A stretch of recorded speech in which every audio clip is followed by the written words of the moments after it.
Okay guys, here we have Sage again. So now she has a sort of coat that has a very like cotton wool. Imagine a slab of cotton wool just growing out throughout her body. It's the undercoat that most likely comes from the Irish Water Spaniel that's in the foundation breeds. And it doesn't matter what you do, you can't really comb that out, especially when the outer coat gets a little bit long, and especially when they're playing or laying down all the time. It usually starts back here in the legs where they lay down.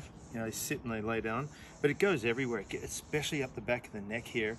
And especially if they play with each other, like she plays with the two adolescent puppies that I have all the time, and they bite each other's neck.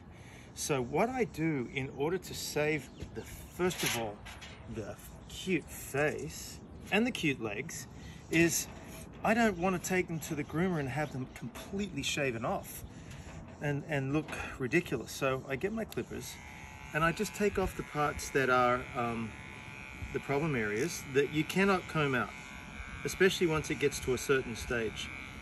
And I leave the stuff that's good on, so you don't have to have a really ugly dog.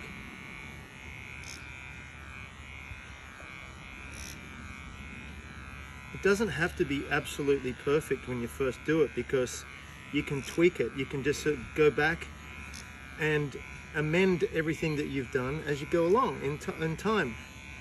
That's the good thing. It doesn't have to be perfect.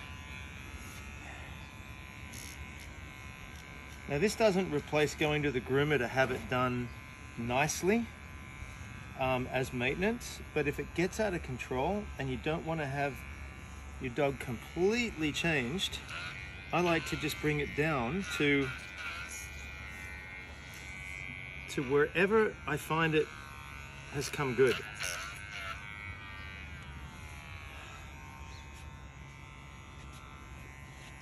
The tail also, they don't like me doing the tail. The tail also gets really cotton wool, that undercoat pelt, all the way down to the skin and the tail. So once you start on the tail, stay there baby, stay there. Once you start on the tail, you can't really stop. It's only the very tip, and that's why I call it a lion cut, because the tip of it looks like a lion's tail. So you still end up with, now here's the other thing, this is really important. This might be part 2 video. So if this is part 2, welcome to part 2. Not only do they get really matted up right up the back of the neck here, all the way underneath their throat here, underneath their ears, and Sage keeps scratching her ears all the time.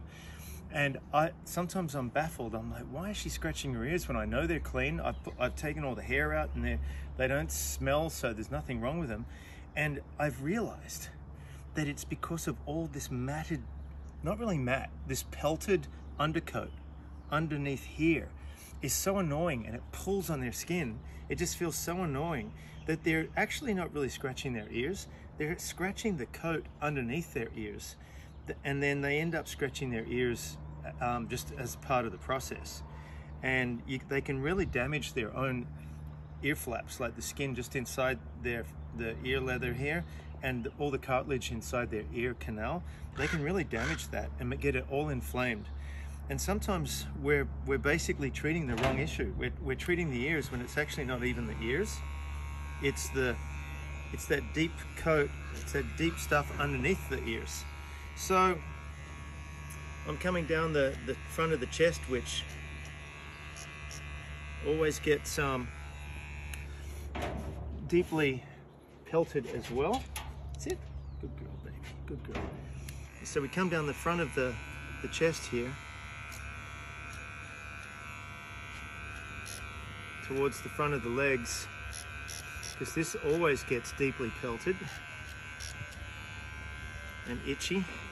After you do this to them, they absolutely love it. They feel so free and happy. They get all crazy and run around like maniacs because they feel so good.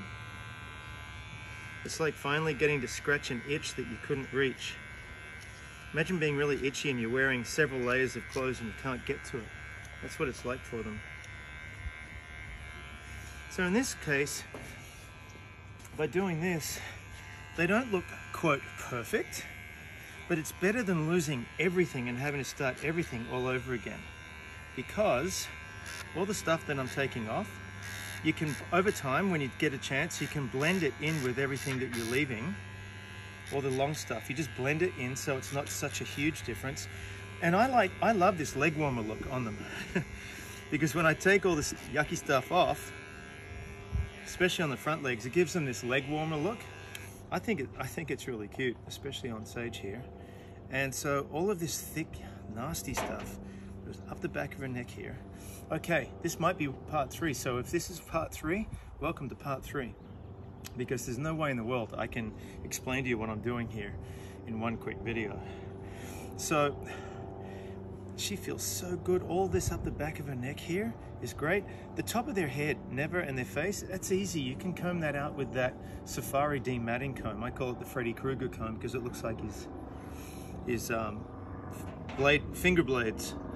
But this, all of this longer stuff here, this can easily be thinned out with the Freddy Krueger comb, with the Safari dematting comb, easily, because it doesn't get, this is all outer coat, doesn't really have an undercoat. The only time that this is a problem is it just gets too thick and it grows really fast, and it can be really easily just combed out carefully and little in stages, bit by bit. If you find it sticking too much, put some baby powder in the coat and it makes it slipperier, and that comb will go through and pull everything out. But usually by the time you figure out that the front of their legs is too thick, it's so thick that you'll have to do it in stages. So don't try to do it all in one hit. You'll only blow yourself out, and you'll burn your pup out as well. So, you know, I've come all the way up here. That's all gone. She doesn't have any reason now to scratch your ear canals. A lot of the time they act like they're trying to scratch the inside of their ears, but what they're doing is they're trying to scratch all this really heavily cotton wool pelted. It's a little bit like wearing a neoprene wetsuit against your skin and then putting 3 heavy snowboarding jackets on over the top, and they just can't scratch it. So first of all, you've got to basically take the jackets off to get to the wetsuit, and you take the wetsuit off. But these other areas on the legs, now remember the tail, from the base of the tail to, I'd say, 90% of the way down their tail, and I just leave that little lion tuft because it looks better than a stick. When a dog wags its tail, it's nice to see that little fluffy plume at the end wagging, so it's cute, and it shows it when they're expressing themselves, talking to you, it looks good. But when you cut it off to a stick, dogs with stick tails, it tends to, it doesn't suit this breed. This breed has a very expressive personality. This breed has a very expressive personality, and it just doesn't suit them. It suits other breeds, just doesn't suit these guys.